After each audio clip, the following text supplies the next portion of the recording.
Hammaga assalomu alaykum do'stlar. Sizlar bilan Shuhrat Musayev va Qizil hudud ko'rsatuvini ko'ryapsiz. O'rtoqlar, xabarni yaxshisidan boshlaymi, yomonidan boshlaymi bilmayman, lekin 16 yoshgacha bo'lgan yoshlarga ijtimoiy tarmoqdan foydalanish taqiqlanishi mumkin. Bu faqat afsuski O'zbekistonda emas, Qozog'istonda ekan. Nima deb o'ylaysizlar? O'zbekistonda ham 16 yoshgacha bo'lgan bolalar uchun ijtimoiy tarmoqlarni taqiqlash kerakmi yoki yo'q? Kommentariyaga o'zingizlarning fikringizni yozinglar. Biz esa boshladik. Samarqandda qariyb 14 milliard so'mlik giyohvandlik moddalarini aylanmasiga chek qo'yildi.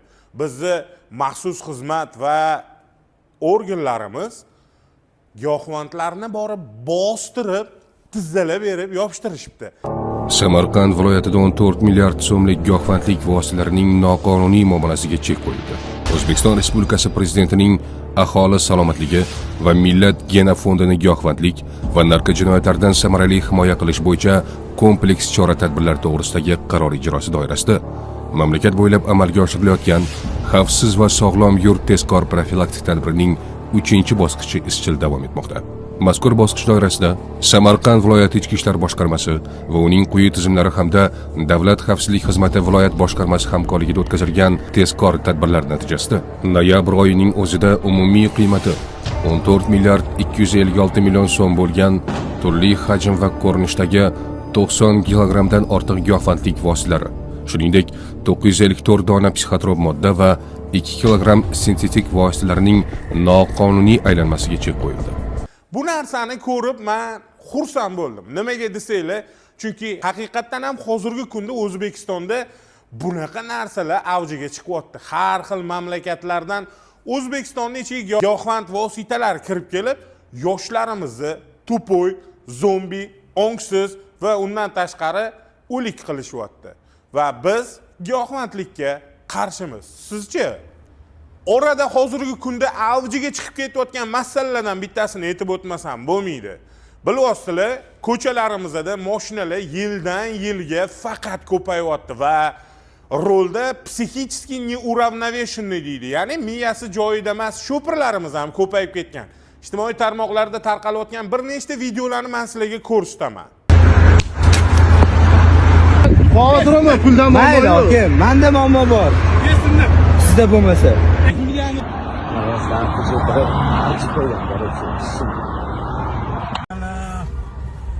Voy bilan. Pichoq bilan uryapti, billar. Birinchi videoyimizda ko'rganingizdek, Toyota'si bor bratan, endi puli bor, pul muammo emas ekan bratga. Damasli bolalarning mashinasini abjag'ini chiqarib, toshlar bilan urib, xohlagan zo'ravonligini qilyapti. Afsuski, hozir bunaqa narsalar juda avjiga chiqib ketdi.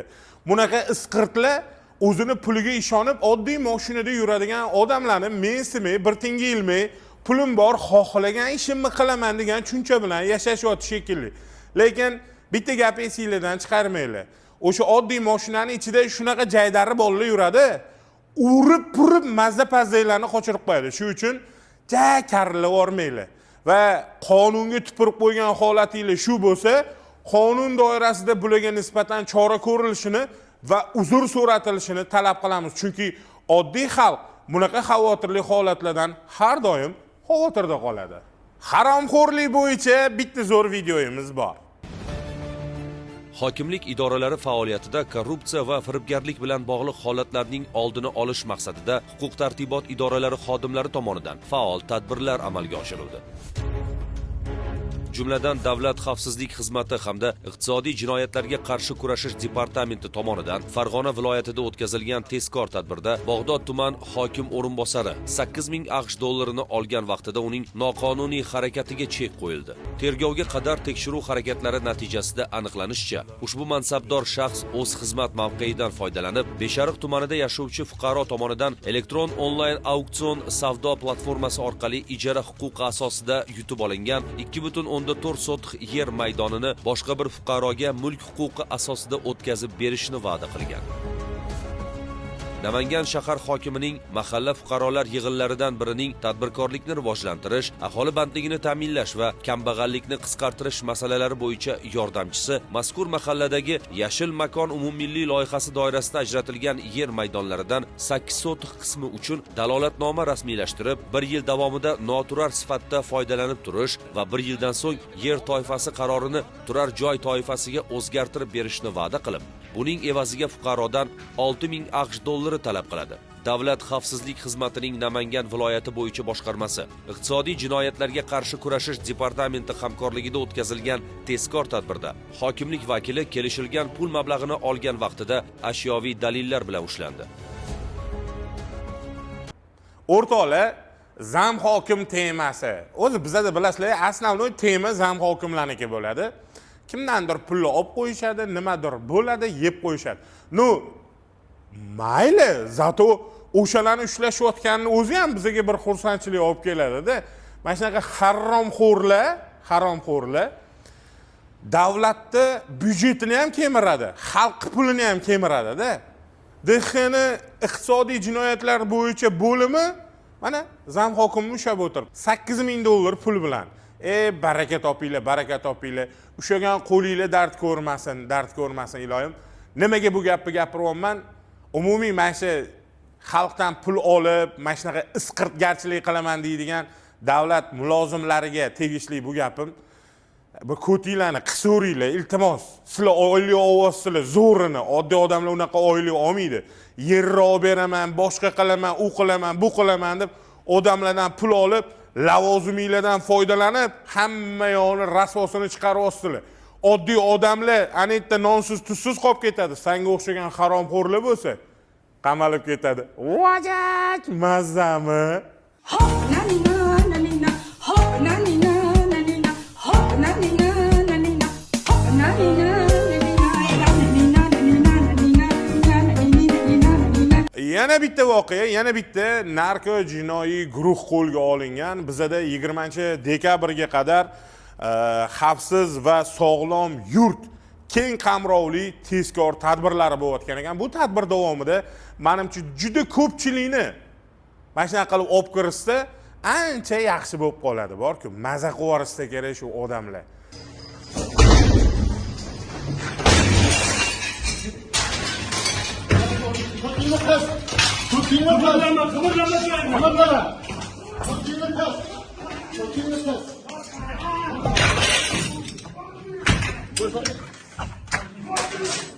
Qani ham bittasi. Ham bitta qani. Ayol.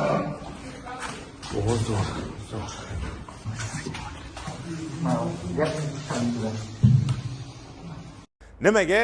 Baribir hammamiz ota-onamiz. Farzandlarimiz ko'chada kimlar bilan yurganini, nima qilayotganini 100% kontrol qila olmaymiz va bunaqa isqirtlar anetda borib o'tbotga bir nimalarni yashirib ketyapti, boshqa qilishyapti, internet orqali nashasiyu narkotikini sotib yotishibdi. Mana shunaqa ishlar bilan shug'ullanayotgan haromxo'rlar ertaga bolalaring narkoman bo'ladi. Chunki olma daraxtiga olma tushadi, eslaringdan chiqarmalaring. Toshkent shahar ichki yo'llari 400 mingta mashinaga mo'ljallangan. Agar Toshkentda 400 mingta mashina yursa, odamlar sal bemalolroq yurardi. Lekin afsus, hozirgi kunga kelib Toshkentda 1 milliondan oshiq mashina harakatlanyapti va bu narsa tirbandlikka sabab bo'lyapti. Toshkent shahar hokimi bu narsani to'g'rilash uchun alternativ yo'lini topganmishlar. Ya'ni nimamish? Qatta qurilish ishlari bo'lyapti, qatta tirbandlik ko'p va hokazo. Shu narsani programmalar orqali ularga ogohlantirish berib, yo'llarini bo'shatish. Baraka topkurlar, mayli, malades, vashe malades. Endi bu programmadan ish yo'q-da. Ish yo'q. Nimaga? Mana men ochiqchasiga bu narsani aytaman. Bizda rivojlanish faqat poytaxtga va Liboy viloyati markazlariga bo'ladi. Bo'ldi. Qolgan joyda ish o'rni dabdalasi chiqib yotibdi, odamlarda problema tiqilyotibdi, pul yo'q, boshqa yo'q, hamma nima qiladi? Viloyat markazlariga boradi, Toshkentga keladi. Toshkentda olib qarasang, hozir Toshkentda ham ish qolmadi. Tadbirkorlikka ham ish yo'q, boshqaga ham ish yo'q. Kirakashlarning o'zi kami bir hozir danniy время bir 150 mingta yoki 200 mingta kirakash o'zi Toshkentda. Bunaqa yo'li bilan muammoni hal qilish menimcha noto'g'ri deb o'ylayman. Har bir viloyatda o'zini rivojlantirish kerak, tumanlarni rivojlantirish kerak, ish o'rinlarini ko'paytirish kerak. Hamma baribir xolislam, xolamislam o'zi tug'ilib o'sgan joyda maza qilib yashaydi. Boshqa variant yo'q. Lekin rivojlanish faqat poytaxtga va faqat viloyatlarning markazlariga bo'ladigan bo'lsa, bu probkalardan, internetingizdan yoki bir qanaqadir programmalaringizdan foyda yo'q deb hisoblayman. Noto'g'ri tushunmaysizlar. Bu real hayot, bu bor narsa. Men ham kechqurun uyimgacha ofisimdan 2 kilometr joy, 2 kilometr joyga men 1 soat 45 minut vaqt yetib boraman. Nimaga? Ular darajada probka bo'ladi. Shunaqa gaplar. O'rtoqlar, endi bu yog'iga bombasiga o'tamiz. Ijtimoiy tarmoqda videolar tarqalyapti. Ekologiyani rasvosini chiqarayotgan shashlikchi-yu somsapazlarni borib ekskavatorlarda tandirlarini buzib, boshqalar qilib, bir balola qilib yotibdi. Ayniqsa Andijonimizda shunaqa tema avjiga chiqib ketdi. Ur onangni yo'q qil raqib. Yo'q, raqib yo'q, tamom, yo'q.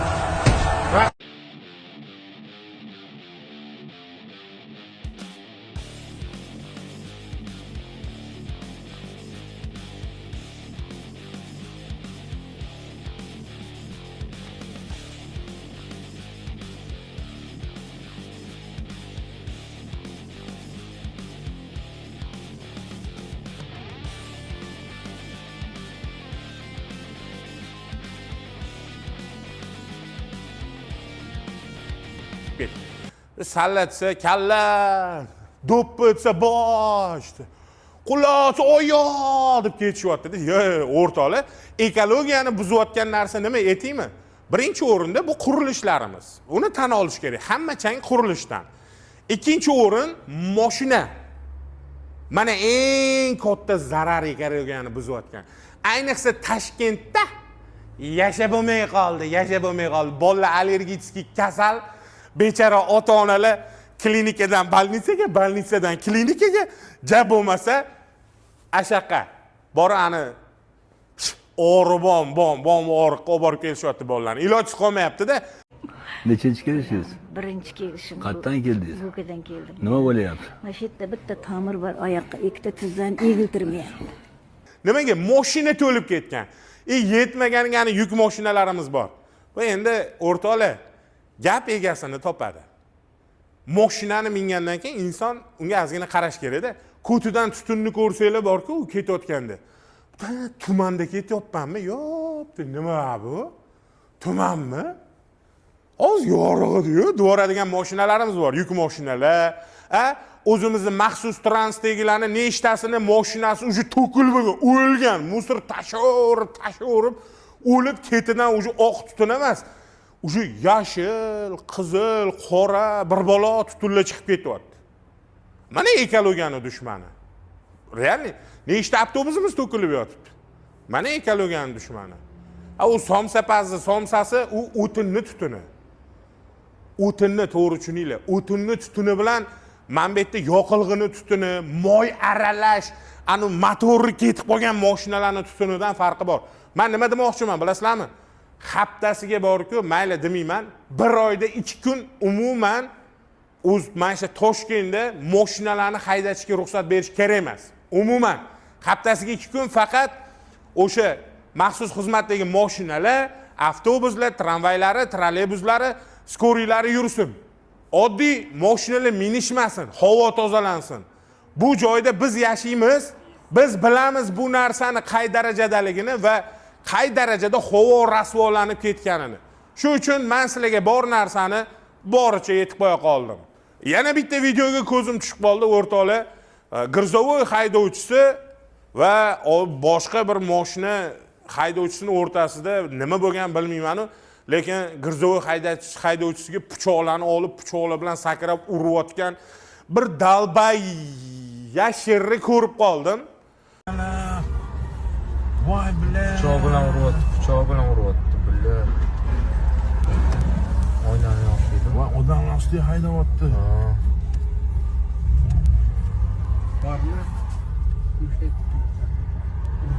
u dalba yashirlar ko'p hozir, sizlar tushuninglar, odamlar alamzada ko'pi. Nimaga? Krediti bor, qarzi bor, problemasi ko'p, uyda xotin janjal qiladi.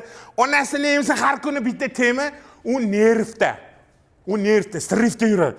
Kimdir menga nimadir deb qo'ysin, yo uni o'ldiraman, yo o'zimni o'ldiraman degan tushunchada yuradigan dalba yashirlar ko'payib ketgan. Shu uchun o'rtoqlar ko'cha-ko'yda har xil itlar bilan talashib, sporlashib o'tirmanglar. Nobodo g'iji qilsa, turgan joyda juq qaytib bitta beringlar-da, oqizib sekin rolga o'tirib dals ketaveringlar. Gaplashib o'tiradigan payt emas. Bunaqa dalba yashirlar ko'p, pichoq ko'tarib oladi, mamindoq tosh ko'tarib oladi. O'zi duh yo'q. O'zi bir nimani bir eplaydigan odamlar emas, lekin alamini kimdan olishni bilmaydi. Ijtimoiy tarmoq ham to'lib ketdi-ku. Kimdan alamini olishni bilmay kommentariyada yozib yuradigan dalba yashirlarga. Xuddi shunaqa tema o'rtoqlar. Bunaqa narsalarga qonun qattiq qarash kerak. Bir marta narusheniya qildimi, 2 yil, 3 yil mana shunaqa pichoq ko'taryapti, tosh bosh, 2 yil, 3 yil, 4 yil naq kirgizib yuborish kerak-da, qolganlar ko'rsatish kerak. Mana shu ish qiluvdi, mana 4 yilga, 5 yilga ketdi deb. Qolganlar ko'tini qisib yuradi o'shanda.